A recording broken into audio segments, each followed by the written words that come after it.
Maria do Carmo Fagundes, pelo que conta a tradição oral, era natural de Bagé e veio para São Borja.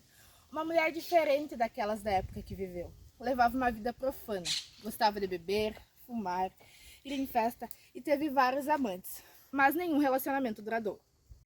Era muito mal vista pela sociedade da época pelo modo de vida que levava, mas em contraponto, era muito bem vista por todos aqueles que ela ajudou e pelas mulheres do seu ciclo social. Hoje nós viemos aqui para lhe contar um pouco melhor sobre a história da Maria do Carmo.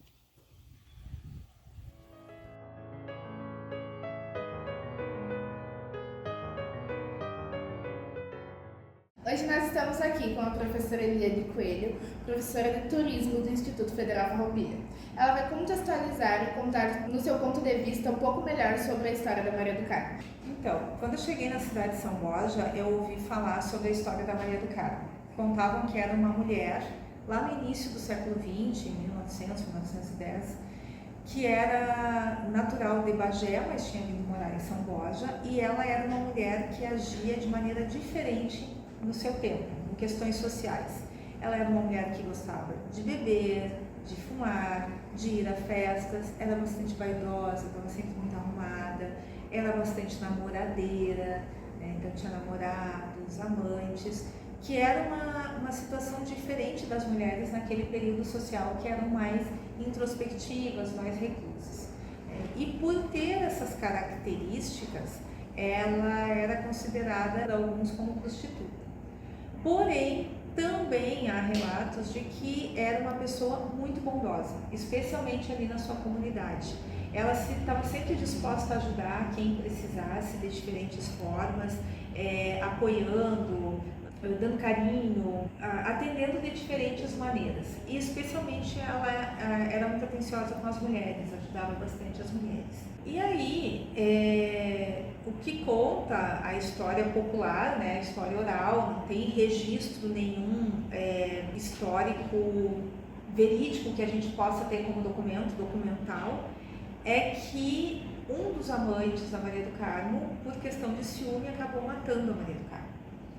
E após matá-la, parece que foi uma morte a facadas, ela foi esquartejada e os seus restos mortais jogados, a maior parte ali naquele espaço onde fica o túmulo da Maria do Carmo, e outras partes outras partes do corpo jogadas em outros lugares.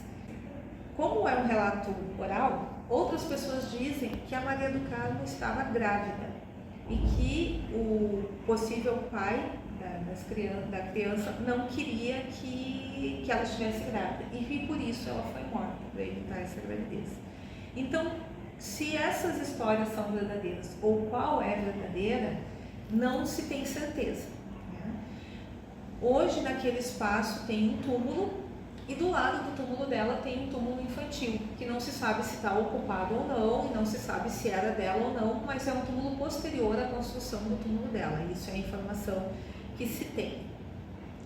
E a Maria do Carmo, por conta dessa morte tão chocante e dessa característica tão bondosa com a população, ela acabou se tornando uma referência, uma santa profana. Profana porque ela não é reconhecida por nenhuma religião, ela se tornou uma santa popular.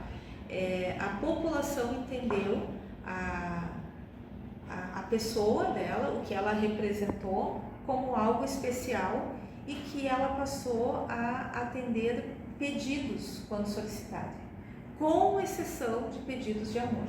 Para namoro, para casamento, ela não atende, né, por toda essa questão de que a sua morte está relacionada a uma questão de paixão, mas que outros pedidos ela atende.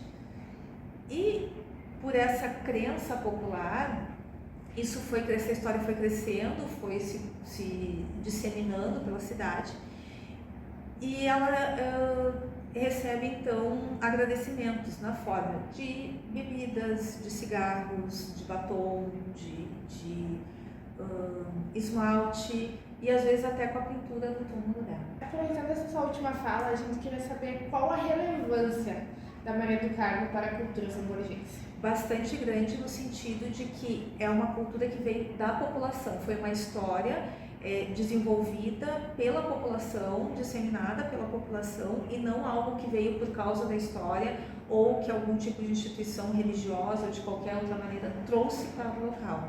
E sim a população local que desenvolveu essa história. E isso faz com que tenha toda uma situação especial, o que não é comum em qualquer cidade, de qualquer lugar. Prof, nós agradecemos seu tempo, sua disponibilidade e por compartilhar seu conhecimento conosco. Muito obrigada.